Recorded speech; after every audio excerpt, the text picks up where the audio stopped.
Okay, so I told you that I was using a medium weight tearaway stabilizer.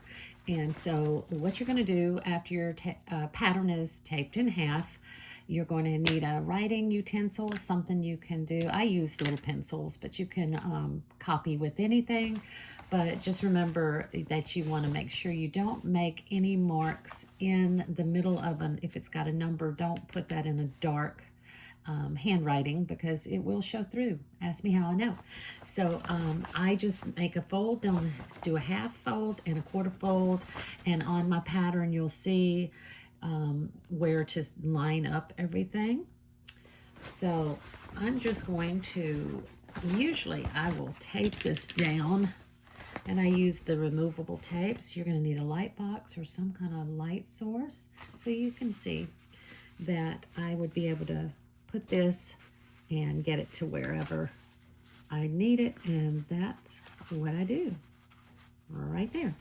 And you don't have to, when you're tracing, if it looks like, let me just hold it in place, but if this is the leaf I'm tracing, I trace it exact as best I can. And this rose, I'm not going to worry too much about tracing exact unless you decide you don't want to do broderie purse. Then you would want to do every little piece exact.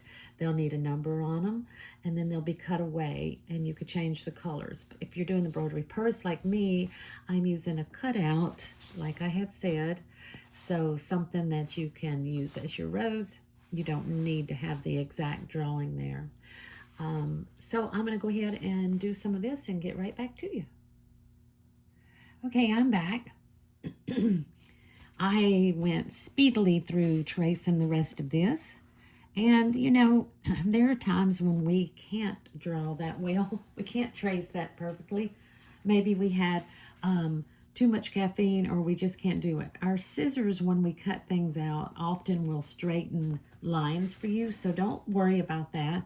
And if you find that these little stems here and here are going to be too thin, move them up from this scant 1/8 of an inch to 1/4 inch. You could change anything you wanted on my blocks. You have permission to do that.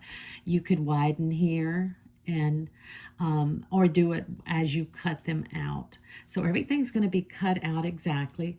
If this were a more complicated block, you'd want to make sure you numbered everything, like this rose. If you decide that you want to do the rose all by itself as a separate pieces and use different fabrics, then you're going to want to make sure you use those numbers. And if you want it facing the same directions, remember this is not mirror image. You would have to flip it over. These leaves are really not a mirror image, but I'm trying to get you in the habit of numbering. I did go out of line here because I know these are going to tuck under the rose that I'm going to be using.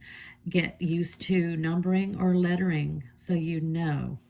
Now, when we get ready to do our fabrics, we'll remember to make some kind of notations when these are cut out that show you that's tucking under, so that you don't take the time and turn the edge all the way around the pattern piece. So I'll get to that next. I'll get these cut out, and then we'll place a few down on some fabrics, and we'll get to work.